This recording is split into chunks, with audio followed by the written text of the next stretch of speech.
I'm Ben Meiselas from the MeidasTouch Network. Look, when the MAGA Republicans tell you who they are, listen to them. The MAGA Republicans went on all of the weekend shows and again revealed their cruelty, their fascism, their gaslighting, their disinformation here. This is the weakest Speaker of the House in American history, MAGA Republican Kevin McCarthy, telling Maria Bartiromo on the Fox morning show that the one thing he learned about the January 6th committee is that the January 6th committee was not honest. Play the clip. Actually, real quick, there's also a question of honesty. You gave the tapes of January 6th to Tucker Carlson. Do you have any regrets about that? What have we learned from these tapes that have been on Tucker Carlson tonight? Well, I didn't give the tapes. I allowed them to come see them, just like an exclusive with anybody else. My goal here is transparency, and we will slowly roll out to every individual news agency. They can come see the tapes as well. The first thing I found is that the January 6th committee was not honest with us, that it's not 14,000 hours of tapes, there's 41,000 hours of tapes. Let everyone see them to bring their own judgment. The one thing I understand in America, we should have equal justice. What really raises the point with me is, why did I watch federal courts? Why did I watch cities burn, federal agencies or something, and nobody arrested there? I think we should have equal justice across this country, and we should have transparency. And it's really concerning to me, since we've taken the majority, the things I have learned that government has done, that it withheld information from the American people. That will not happen on our watch. Regardless of what the information says or doesn't say, I think transparency is best, and allow the American public to see it all. And we need to have equal justice across this nation. Yeah, I mean, at one point, we're watching them walk and being escorted by police within the Capitol, which was quite stunning. Speaker McCarthy, thanks very much for your leadership and for joining me today. I mean, when you want to talk about not being honest, I mean, Kevin McCarthy is on tape right around January 6th repeatedly saying that what Donald Trump has done to our country is horrific, that he was going to tell Donald Trump that he needed to resign. We have Kevin McCarthy making a myriad of other statements in real time, but now he wants to lean into the ultra MAGA base, and this is who he is. Speaking of which, here is Senator John Kennedy of Louisiana, MAGA Republican, saying that should we really be allowing people in their 20s to retire at the age of 62? Should we allow it? Play this clip. I mean, the life expectancy of the average American right now is about 77 years old. For people who are in their 20s, their life expectancy will probably be 85 to 90.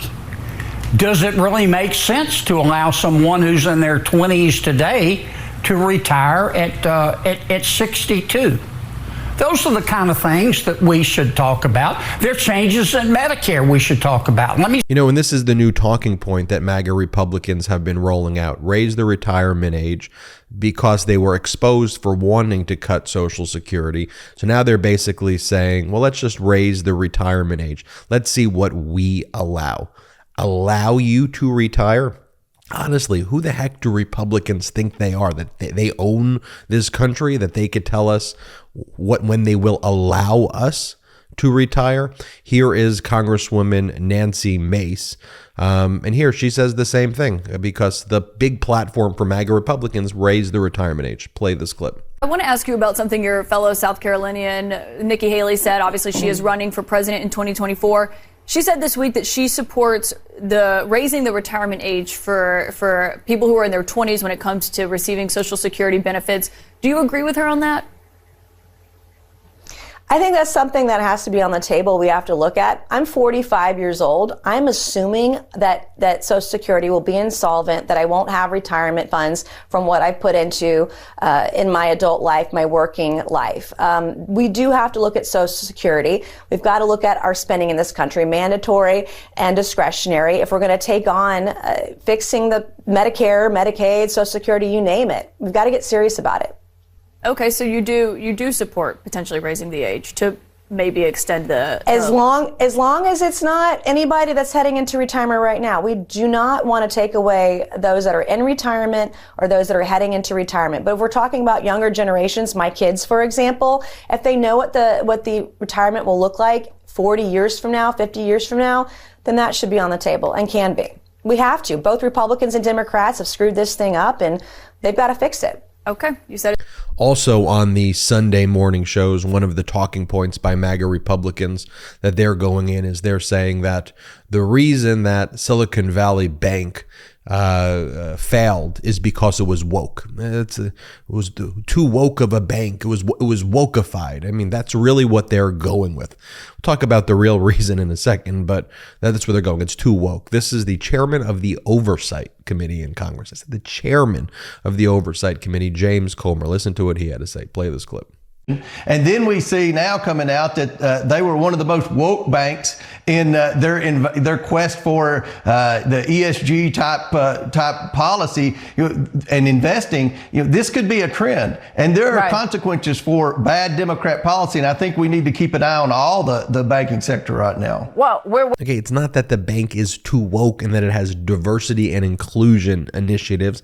By the way, Fox has diversity and inclusion initiatives. It failed because Donald Trump rolled back the Dodd-Frank regulations that would have allowed for a stress test to identify the issue.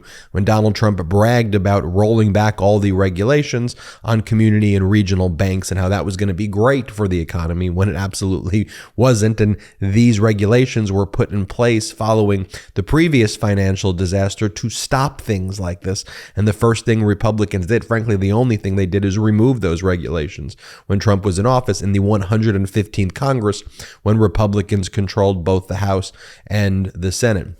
This is Donald Trump's former press secretary, Kayleigh McEnany, and she's saying, and on Fox they're saying, well, 56% say woke is a good thing, and then Kayleigh McEnany is saying, oh, that's just fake. It's a fake poll. Here, play this clip. Complained about that in the food. USA Today did a poll, and I was shocked by this. They asked the people what you thought of woke, the term woke. Believe it or not, 56% have a positive view of the word woke. 39% said it's an insult. Over half of Republicans have a negative view. Kayleigh, how do you view the term woke? I hate it. I hate it. I will say, look, I'm a Floridian, so I get calls from pollsters all the time. I hang up on them. I've got to believe, like, the normal people who don't like woke just click, click, click every time that pollster calls, because, I mean, the polls are designed to shape public opinion now, not to gauge it, and that's what we saw with this. What about you?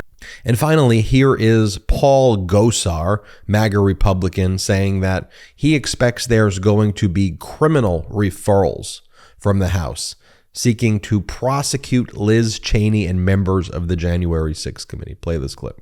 Where they go. Same with Liz Cheney. Is there a chance that you guys could prosecute certain members of Congress or former members of Congress over the January 6th?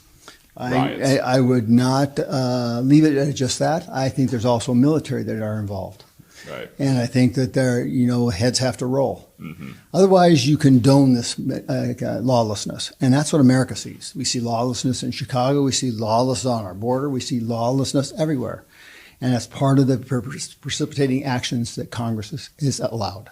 Right. So are you looking into any resolutions of inquiries into Mark Milley or Mayorkas over their handling of our national security? Stay tuned. Stay tuned. All right. Jordan Conradson with the Gateway Pundit here with Paul Gosar. Folks, this is who they are. This is who they are. It's in their own words. They are a radical and extreme political party, fascist, at the very least fascist leading, but I would say, you saw the clips, full-fledged fascist, and these are the things that they're talking about over and over and over again. Ideas that are horrible for America, performative. You just heard it in your own words. You be the judge of that. That's who the MAGA Republican Party is. Do you like that? Do you think that makes sense? No, absolutely not. I'm Ben Meiselas from the MeidasTouch Network. Hit subscribe. We're on our way to 1 million subscribers thanks to your awesome support. So please Hit subscribe. Also, check us out at patreon.com/MeidasTouch, patreon.com/MeidasTouch. You'll love the exclusive content we have at our Patreon site, but it also helps grow this platform. Also, wherever you get your audio podcasts, just search MeidasTouch Podcast, and you'll be able to download it wherever you get your podcast. Thanks so much for watching, and we're marching to 1 million subscribers, so please hit subscribe right now. The best part of waking up? MAGA tears in my cup. Check out the new MAGA tears mug available now at store.MeidasTouch.com. That's store.MeidasTouch.com. It's 100% union made right here in the USA. I know I'm not tired of winning yet. How about you? Get yours today.